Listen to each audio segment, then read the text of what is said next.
नमस्कार दोस्तों, my self Seema Singh. I hope आप सब बढ़िया होंगे। आज हम एक्सटेंशन एजुकेशन प्रसार शिक्षा के क्वेश्चन देखेंगे जो हमारे एग्जाम्स के पॉइंट ऑफ व्यू से काफ़ी इंपॉर्टेंट क्वेश्चन हैं। तो अगर आप नोट्स बना रहे हैं तो नोट्स बना सकते हैं। ये काफ़ी इंपॉर्टेंट योजनाओं से संबंधित क्वेश्चन है। प्रसार शिक्षा में जितने भी योजनाएं चलाई गई हैं उस योजना से संबंधित ये क्वेश्चन है। तो अगर आप नोट्स बना रहे हैं तो आप नोट्स बना सकते हैं। क्वेश्चन नंबर फर्स्ट है, शांति निकेतन योजना की शुरुआत किसने की? ए ऑप्शन है महात्मा गांधी ने, बी ऑप्शन है फेडरल, सी ऑप्शन है रविन्द्रनाथ टैगोर और डी ऑप्शन है एल.एम. हस्ट ने। तो शांति निकेतन योजना की शुरुआत किसने की? रविन्द्रनाथ टैगोर ने शांति निकेतन योजना की शुरुआत की। अब हम देख लेते हैं कि शांति निकेतन योजना है क्या। रविंद्रनाथ टैगोर ने सर्वप्रथम पहल की शांति निकेतन या श्री निकेतन। जो शांति निकेतन योजना है इसको श्री निकेतन योजना के नाम से भी जाना जाता है। और ये क्वेश्चन पूछा भी गया है कि शांति निकेतन योजना को अन्य किस नाम से जाना जाता है। तो शांति निकेतन योजना को श्री निकेतन के नाम से भी जाना जाता है। और इस योजना को रविंद्रनाथ टैगोर ने क्या किया? सर्वप्रथम इसकी पहल की। सन 1921 में एल.एम. हस्ट के सहयोग से श्री निकेतन के रूरल रिकंस्ट्रक्शन इंस्टीट्यूट की स्थापना की। श्री निकेतन कार्यक्रम में 8 गांवों को केंद्र बनाकर कार्य प्रारंभ किया गया। तो श्री निकेतन योजना कब शुरू की गई? ये शुरू की गई किसके द्वारा शुरू की गई? रविंद्रनाथ टैगोर द्वारा शुरू की गई। और इस योजना को हम श्री निकेतन योजना के नाम से भी जानते हैं। और सन 1921 में एल.एम. हस्ट के सहयोग से श्री निकेतन के जो रूरल रिकंस्ट्रक्शन और इंस्टीट्यूट की स्थापना की गई। और श्री निकेतन में क्या किया गया? 8 गांवों को केंद्र बनाकर कार्य प्रारंभ किया गया। तो जब श्री निकेतन योजना को लागू किया गया तो पहले जो फोकस था वो एक 8 गांव पे किया गया। जब उन 8 गांव में सफलता मिली तब उस कार्यक्रम को अन्य फिर और गांव में फैलाने का कार्य किया गया। तो श्री निकेतन या शांति निकेतन योजना से संबंधित जो मेन पॉइंट हैं वो ये हैं। और क्वेश्चन नंबर सेकंड है, अपनी सहायता आप करो की भावना से किस योजना को लागू किया गया? ए ऑप्शन है Etawah pilot project, B option है नीलखेड़ी, सी ऑप्शन है सर्वोदय और डी ऑप्शन है उपरोक्त में से कोई नहीं। तो अपनी सहायता आप करो की भावना से जो कार्यक्रम लागू किया गया वो कौन सा कार्यक्रम लागू किया गया? नीलखेड़ी कार्यक्रम लागू किया गया। ठीक है, तो क्वेश्चन नंबर सेकंड का बी राइट आंसर है। अब हम देखते हैं कि नीलखेड़ी कार्यक्रम क्या है। सन 1947 में भारत के विभाजन के फलस्वरूप पाकिस्तान से आए विस्थापितों को बसाने की समस्या भारत सरकार के सामने समक्ष उठ खड़ी हुई। हरियाणा प्रांत के नीलखेड़ी क्षेत्र को विकसित करके वहीं शरणार्थियों को बसाने की योजना बनाई गई। इस क्षेत्र में केवल जंगल और दलदल था। इसे रहने और बसने के लिए बनाने हेतु बहुआयामी कार्यक्रम बना और पूरे क्षेत्र को विकसित करने की योजना बनाई गई। इस योजना में सभी लोगों ने अपनी सहायता आप करो की भावना से काम करना शुरू किया। तो नीलखेड़ी जो कार्यक्रम था वो क्या था? सन 1947 में जब भारत और पाकिस्तान आज़ाद हुआ तो पाकिस्तान से आने वाले जो शरणार्थी थे जो भारत में बसना चाहते थे उनको बसाना भारत सरकार के सामने एक बहुत बड़ी समस्या खड़ी उठ गई थी। तो सरकार ने क्या किया? नीलखेड़ी एक क्षेत्र लिया, हरियाणा का एक नीलखेड़ी क्षेत्र है, उस क्षेत्र को लिया। जो भी पाकिस्तान से विस्थापित भारत में आ रहे थे उनको वहाँ बसाने की योजना चलाई। और वो जो भूमि थी कैसे था? वो भूमि पूरी जंगल वाली थी, दलदल वाली थी और वहाँ पे लोगों को बसाया जाने लगा। तो उस योजना को जब सरकार ने चलाया तो उसमें जो वहाँ से आए शरणार्थी थे उन्होंने भी काम करना शुरू किया। यानी कि सरकार ने उनसे कहा कि आप भी मिलकर काम करो, हम भी मिलकर काम करें, तभी जाके ये हम इसको सफल बना पाते हैं। तो अपनी सहायता आप करो की जो भावना से काम किया गया, इसमें जो लोग थे वो खुद भी काम कर रहे थे। सरकार काम नहीं कर रही थी, लोग भी अपने लिए खुद काम कर रहे थे। तो अपनी सहायता आप करो की भावना से जो काम हुआ वो कौन सी योजना में हुआ? नीलखेड़ी कार्यक्रम में शुरू हुआ। ठीक है, क्वेश्चन नंबर थर्ड देखेंगे। क्वेश्चन नंबर थर्ड है, गुड़गांव प्रोजेक्ट का शुभारंभ किसने किया? ए ऑप्शन है जयप्रकाश नारायण, बी ऑप्शन है मद्रास सरकार, सी ऑप्शन है एफ.एल. ब्रेयन और डी ऑप्शन है भारत सरकार ने। तो गुड़गांव प्रोजेक्ट का शुभारंभ किसने किया? एफ.एल. ब्रेनर ने किया। ठीक है, क्वेश्चन नंबर 3 का आंसर सी है। अब गुड़गांव प्रोजेक्ट क्या है? पंजाब के गुड़गांव नामक जिले में तत्कालीन कलेक्टर श्री एफ.एल. ब्रेनर के प्रयासों द्वारा सन 1920 में ग्रामोत्थान के निर्मित गुड़गांव प्रोजेक्ट का शुभारंभ हुआ। सरकारी स्तर पर इस प्रकार का यह पहला प्रयास। प्रत्येक गांव में एक विलेज गाइड की नियुक्ति की गई जो ग्रामीणों तथा विशेषज्ञों के बीच मध्यस्थ की भूमिका निभाता है। तो गुड़गांव प्रोजेक्ट क्या है? गुड़गांव प्रोजेक्ट जो है पंजाब के गुड़गांव नामक जिले में एक कलेक्टर ने, सरकारी अधिकारी कलेक्टर ने श्री एफ.एल. ब्रेनर के प्रयासों द्वारा ये सफल रहा। 1920 में जो एफ.एल. ब्रेनर थे उन्होंने ग्रामीणोत्थान के लिए, ग्रामीणों के विकास के लिए इस कार्यक्रम को, इस प्रोजेक्ट को चलाया और ये सरकारी स्तर का पहला कार्यक्रम था। ठीक है, तो ये भी क्वेश्चन पूछा जा सकता है कि सरकारी स्तर का पहला कार्यक्रम कौन सा है जो ग्रामीणों के लिए चलाया गया? तो सरकारी स्तर का गुड़गांव प्रोजेक्ट जो कार्यक्रम है ये पहला प्रयास था। ये एक कलेक्टर ने चलाया था जो श्री एफ.एल. ब्रेनर थे। ये गुड़गांव पंजाब में पोस्टेड थे। ठीक है, तो इन्होंने क्या किया? यह पहला प्रयास था, सरकारी स्तर का यह पहला प्रयास था और प्रत्येक गांव में एक विलेज गाइड की नियुक्ति की। इन्होंने क्या किया? जितने भी गांव में ये कार्यक्रम चलाया उन गांव में एक विलेज गाइड को रखा इन्होंने। ठीक है, जो एक विलेज गाइड को रखा जो क्या करता था?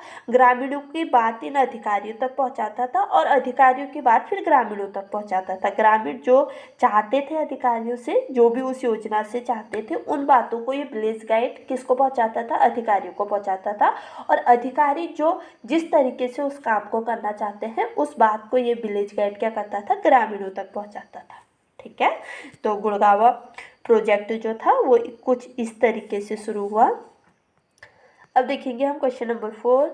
क्वेश्चन नंबर 4 है विलेज लेबर वर्कर्स की नियुक्ति किस योजना में की गई? ए ऑप्शन है गुड़गांव प्रोजेक्ट में, बी ऑप्शन है इटावा प्रोजेक्ट में, सी ऑप्शन है सर्वोदय में और डी ऑप्शन है ग्रामीण विकास योजना में। तो विलेज लेबर वर्कर्स की नियुक्ति किस योजना में की गई? क्वेश्चन नंबर 4 का बी राइट आंसर है। इटावा प्रोजेक्ट जो है उसमें विलेज लेबर वर्कर्स की नियुक्ति की गई। ठीक है, क्वेश्चन नंबर 4 का बी राइट आंसर है। विलेज लेबर वर्कर्स की नियुक्ति किस में की गई? इटावा प्रोजेक्ट में की गई। अब इटावा प्रोजेक्ट क्या है उसके बारे में हम देखेंगे। इटावा उत्तर प्रदेश में सन 1948 में इटावा पायलट प्रोजेक्ट प्रारंभ हुआ। ठीक है, जो इटावा पायलट प्रोजेक्ट है वो कहाँ पे शुरू हुआ? इटावा कहाँ पे है? उत्तर प्रदेश में है। ठीक है, तो 1948 में इटावा पायलट प्रोजेक्ट प्रारंभ किया गया। स्वतंत्रता प्राप्ति के पश्चात हमारा देश जो था 1947 में आज़ाद हुआ और उसके बाद 48 में इटावा पायलट प्रोजेक्ट प्रारंभ हुआ। ठीक है, स्वतंत्रता प्राप्ति के पश्चात ग्रामीण विकास की दशा में भारत सरकार का यह पहला कदम था। कार्यक्रम को चलाने में अमेरिकी कृषि विशेषज्ञ लेफ्टिनेंट कर्नल एल्बर्ट मेयर की सहायता ली गई तथा उन्हें ही इस कार्यक्रम का आयोजक बनाया गया। इटावा पायलट प्रोजेक्ट के संचालन हेतु विलेज लेबर वर्कर्स की नियुक्ति की जो गांव में रहकर महत्वपूर्ण सूत्र का काम करते थे। ठीक है, तो इटावा पायलट प्रोजेक्ट इसको कब इसको प्रारंभ किया गया? 1948 में किया गया, इटावा उत्तर प्रदेश में। ठीक है, इसको किया गया भारत स्वतंत्रता के बाद भारत सरकार का यह पहला कार्यक्रम था जिसमें क्या हो रहा था कि सरकार ग्रामीणों को ग्रामीणों के विकास के लिए इस कार्यक्रम को चला रही थी। तो इसमें क्या किसकी सहायता ली गई? कर्नल एल्बर्ट मेयर की सहायता ली गई तथा उन्हें ही इस कार्यक्रम का आयोजक बनाया गया था और इसी कार्यक्रम में विलेज लेबर वर्कर्स की नियुक्ति की गई थी। ठीक है, अब देखेंगे क्वेश्चन नंबर 5। भारतीय सेवा ग्राम योजना कब लागू हुई? ए ऑप्शन है 1904 में, बी ऑप्शन है 1908 में, सी ऑप्शन है 1920 में और डी ऑप्शन है 1929 में। तो भारतीय ग्राम योजना कब लागू हुई? भारतीय सेवा ग्राम योजना कब लागू हुई? क्वेश्चन नंबर 5 का बी राइट आंसर है। 1908 में भारतीय सेवा ग्राम योजना लागू किया गया। ठीक है, क्वेश्चन नंबर 5 का बी राइट आंसर है।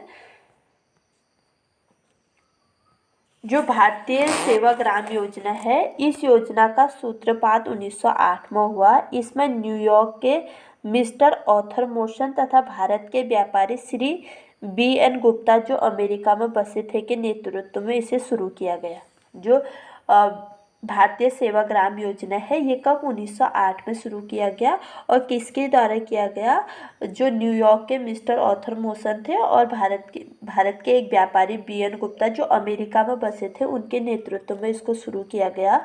जो श्री B.N. गुप्ता थे ये अमेरिका में रहते थे। इन्होंने अमेरिका में देखा था कि इस तरीके का ऐसा कोई योजना चल रही है जो वहाँ के लोगों को लाभ पहुँचा रही है, तो ये भारत आई। इन्होंने भारत पे इसी तरीके का एक कार्यक्रम शुरू किया जिसको उन्हें भारतीय सेवा ग्राम योजना कहा और इस योजना ने ग्रामीण लोगों के विकास के लिए काफ़ी कार्य किया। ठीक है, अब देखेंगे क्वेश्चन नंबर 6। फिरका का अर्थ होता है, ए ऑप्शन है समुदाय, बी ऑप्शन है जाति, सी ऑप्शन है ग्राम और डी ऑप्शन है योजना। तो फिरका शब्द का जो अर्थ है वो क्या होता है? जाति होता है। ठीक है, क्वेश्चन नंबर 6 का बी राइट आंसर है। फिरका है क्या? फिरका का अर्थ है जाति, जत्था, दल, पंथ या संप्रदाय। जो फिरका शब्द है, फिरका शब्द के इतने अर्थ है, जाति, जत्था, दल, पंथ या संप्रदाय। मद्रास सरकार द्वारा सन 1946 में इस योजना को पूरे राज्य के 34 फिरकों के निर्मित चलाई गई। इस योजना में ये जो फिरका विकास योजना थी, ये योजना महात्मा गांधी के स्वराज कार्यक्रम पर आधारित थी। इस योजना का उद्देश्य लोगों को स्वावलंबी, शिक्षित एवं अर्थ संपन्न बनाना था। ठीक है, तो फिरका शब्द का जो अर्थ है वो है जाति, जत्था, दल, पंथ या संप्रदाय। और मद्रास सरकार ने सन 1946 में यह योजना पूरे राज्य के 34 फिरकों के निर्मित चलाई थी। जब ये योजना शुरू की गई थी तो इन्होंने क्या किया? 34 फिरकों को अपने में शामिल किया। 34 फिरके यानी कि फिरके का मतलब क्या है? जाति, जत्था, दल, पंथ या संप्रदाय। ठीक है, इस योजना को महात्मा गांधी के स्वराज कार्यक्रम पर यह आधारित था और इसमें इसका उद्देश्य क्या था? जो ग्रामीण लोग हैं उनको स्वावलंबी बनाना, शिक्षित और अर्थ संपन्न बनाना था। क्वेश्चन नंबर 7 है, गांधीवाद का रचनात्मक विस्तार इस योजना में किया गया है। ए ऑप्शन है नीलखेड़ी, बी ऑप्शन है अंत्योदय कार्यक्रम, सी ऑप्शन है फिरका विकास योजना और डी ऑप्शन है सर्वोदय। तो गांधीवाद का रचनात्मक विस्तार किस योजना में किया गया? सर्वोदय योजना में किया गया। ठीक है, इससे पहले वाला जो क्वेश्चन हमने देखा, क्वेश्चन नंबर 6 देखा, फिरका का अर्थ होता है, तो यह योजना गांधी के स्वरोजगार कार्यक्रम पर आधारित था। ठीक है, जो फिरका विकास योजना थी ये क्या थी? गांधी जी के स्वरोजगार कार्यक्रम पर आधारित था। लेकिन अगले क्वेश्चन में पूछा जा रहा है कि गांधीवाद का रचनात्मक विस्तार इस योजना में किया गया। तो क्वेश्चन नंबर 7 का डी राइट आंसर है। जो सर्वोदय योजना है उसमें गांधीवाद का रचनात्मक विस्तार किया गया। अब जो ये सर्वोदय योजना है ये क्या है, इसको देखेंगे। सर्वोदय गांधीवाद का रचनात्मक विस्तार है। भारतीय संस्कृति एवं आदर्शों के अनुरूप गांधी जी के बृहद रचनात्मक कार्यक्रम का प्रारूप तैयार किया गया। ठीक है, जो सर्वोदय योजना है ये गांधीवाद के रचनात्मकता पर विस्तारित है और इसी योजना में क्या क्या बृहद स्तर पर, बड़े स्तर पर रचनात्मक कार्यक्रम का प्रारूप तैयार किया गया। क्वेश्चन नंबर 8 देखेंगे, निर्धन परिवारों को आर्थिक सहायता हेतु किस कार्यक्रम को चलाया गया? ए ऑप्शन है भूदान कार्यक्रम, बी ऑप्शन है अंत्योदय कार्यक्रम, सी ऑप्शन है ग्रामीण विकास कार्यक्रम और डी ऑप्शन है उपरोक्त में से कोई नहीं। तो निर्धन परिवारों को आर्थिक सहायता पहुंचाने के लिए जो कार्यक्रम चलाया गया वो कौन सा है? अंत्योदय कार्यक्रम है। क्वेश्चन नंबर 8 का बी राइट आंसर है। अब हम देखते हैं कि अंत्योदय कार्यक्रम है क्या। 2 अक्टूबर 1977 को स्वर्गीय श्री जयप्रकाश नारायण ने ग्रामीण के लाभ के लिए एक ऐसा कार्यक्रम बनाया जिसका लाभ सबसे अधिक निर्धन परिवारों को मिल सके। इसे अंत्योदय के नाम से जाना जाता है। इस कार्यक्रम के अंतर्गत गांव के निर्धन परिवारों को चुनकर उन्हें निम्न प्रकार से आर्थिक सहायता प्रदान करने का प्रावधान था। पहली जो सहायता थी अंत्योदय कार्यक्रम, वो क्या देता था? कृषि योग्य भूमि का आवंटन करना, स्वरुचि रोजगार प्रारंभ करने की सुविधा देना और वृद्धावस्था पेंशन देना। तो 2 अक्टूबर 1977 को स्वर्गीय श्री जो जयप्रकाश नारायण है, उन्होंने ग्रामीणों को लाभ पहुंचाने के लिए क्या किया? अंत्योदय कार्यक्रम का विकास किया। इसमें उन्होंने निर्धन परिवारों को शामिल किया। ठीक है, जो ये अंत्योदय कार्यक्रम चलाया, इसका जो लाभ मिलता था वो निर्धन परिवारों को मिलता था। इस कार्यक्रम के अंतर्गत उन्होंने अपने कुछ उद्देश्य रखे, लोगों को आर्थिक सहायता दी। तो निर्धन परिवार के लोग थे, उनको अंत्योदय कार्यक्रम के तहत कुछ आर्थिक सहायता देने का कार्य किया। पहला जो था, इन्होंने कृषि भूमि का आवंटन किया। लोगों को कृषि भूमि, जहाँ पे वो कृषि कर पाए, अपने लिए, जो गरीब निर्धन लोग हैं, अपने लिए अनाज उगा पाए, ऐसी भूमि उनको आवंटन की। और फिर स्वरुचि रोजगार प्रारंभ करने की भूमिका, वो अपनी रुचि के अनुसार जो रोजगार करना चाहते हैं वो रोजगार उनको दिलाया। और वृद्धावस्था पेंशन, जो निर्धन परिवारों के वृद्ध थे, उन लोगों को उन्होंने वृद्धावस्था पेंशन भी अंत्योदय कार्यक्रम के अंतर्गत दिया। ठीक है, अब देखेंगे क्वेश्चन नंबर 9। समन्वित ग्रामीण विकास कार्यक्रम कब शुरू हुआ? ए ऑप्शन है 1960, बी ऑप्शन है 1975, सी ऑप्शन है 1976 और डी ऑप्शन है 1950। तो समन्वित ग्रामीण विकास कार्यक्रम कब शुरू हुआ? 1976 में शुरू हुआ। ठीक है, समन्वित ग्रामीण विकास कार्यक्रम 1976 में शुरू हुआ। अब समन्वित ग्रामीण विकास कार्यक्रम है क्या, हम इसको देखेंगे। सन 1976 में एक ऐसे कार्यक्रम को प्रारंभ किया गया जिसमें विज्ञान तथा तकनीकी का सहारा लेते हुए स्थानीय स्रोतों के अधिकतम उपयोग का लक्ष्य था। इसे संबंधित ग्रामीण विकास कार्यक्रम के नाम से जाना जाता है। संबंधित ग्रामीण विकास कार्यक्रम के नाम से जाना जाता है। सन 1976 में एक कार्यक्रम प्रारंभ किया गया जिसमें विज्ञान और तकनीकी का सहारा लिया गया। ठीक है, संबंधित ग्रामीण विकास योजना में क्या किया? विज्ञान और तकनीकी का सहारा लेते हुए स्थानीय क्षेत्रों के अधिकतम उपयोग का लक्ष्य था। इसे संबंधित ग्रामीण विकास कार्यक्रम के नाम से जाना जाने लगा और जो 1976 में शुरू किया गया। क्वेश्चन नंबर 10 है, गो मोर फूड कैंपेन किस दृष्टिकोण से लागू किया गया? जो गो मोर फूड कैंपेन है, ये किस दृष्टिकोण से लागू किया गया? ए ऑप्शन है वस्तु उत्पाद से, बी ऑप्शन है कृषि उत्पाद से, सी ऑप्शन है बीज उत्पाद से और डी ऑप्शन है फल उत्पाद से। तो गो मोर फूड कैंपेन जो है वो कृषि उत्पाद दृष्टिकोण से लागू किया गया। तो क्वेश्चन नंबर 10 का बी राइट आंसर है। अब ये गो मोर फूड कैंपेन है क्या, इसके बारे में हम बात करेंगे। सन 1942 में कृषि उत्पादन बढ़ाने के दृष्टिकोण से यह अभियान चलाया गया। जो गो मोर फूड कैंपेन है, ये कृषि उत्पादों को बढ़ावा देने के लिए 1942 में अभियान चलाया गया। यह राष्ट्रीय स्तर पर चलाया गया अभियान था और काफ़ी सफल रहा। इसमें अच्छी किस्म के बीज, उर्वरक और खाद का प्रयोग किया गया था तथा उत्साहवर्धक परिणाम प्राप्त हुए। जो गो मोर फूड कैंपेन था, ये 1942 में चलाया गया और कृषि उत्पाद को बढ़ावा देने के लिए ये अभियान चलाया गया। ये राष्ट्रीय स्तर पर चलाया गया अभियान था। इसमें क्या किया गया था? अच्छी किस्म के बीज और उर्वरक खाद का प्रयोग करके इस योजना को चलाया गया था और ये योजना काफ़ी सफल रही। ठीक है, तो ये हमने एक्सटेंशन एजुकेशन प्रसार शिक्षा के 10 क्वेश्चंस देख लिए जो हमारे एग्जाम्स के पॉइंट ऑफ व्यू से काफ़ी इंपॉर्टेंट है। तो अगर आपको मेरी वीडियो पसंद आए तो प्लीज़ लाइक, शेयर, कमेंट और सब्सक्राइब करना ना भूलें। मिलते हैं अपने अगले वीडियो में, तब तक के लिए बाय।